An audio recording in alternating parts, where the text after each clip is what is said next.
Good morning sa ating mga ano diyan, mga ka-subscribers diyan sa YouTube. Iwan ko kung may manonood pa nito dito sa YouTube ko kasi humina kasi yung views dito sa YouTube. Si-share ko lang sa inyo ba na nag-cross country na ako galing diyan sa Japan papunta dito sa Australia. Kakalanding ko lang kakarating ko lang dito nung June 13 tapos nagwa 1 week na ako, kakatanggap ko lang din ng sahod kahapon sa first 1 week ko.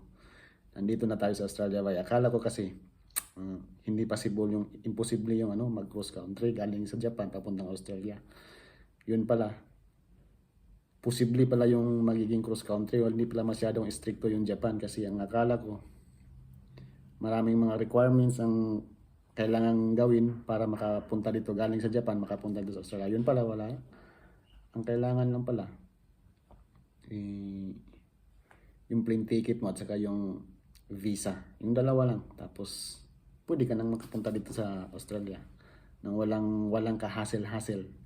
Yun lang, paglabas mo diyan sa airport, yung residence card mo, bubutasan nila yun tapos may pipil-upan ka doon na form na may mga tanong ba kung pinaalis ka ba ng amo mo sa pilitan, ganun. Hindi ka nababalik sa Japan, anong rason. Yun yung anong tawag doon, yun yung ginawa ko doon sa airport. Grabe yung kaba ko nung pumunta ako dito, grabe yung kaba ko kasi siyempre, hindi ko alam ilang immigration yung dadaanan ko. Immigration sa Japan, tapos immigration pagdating ito sa Australia.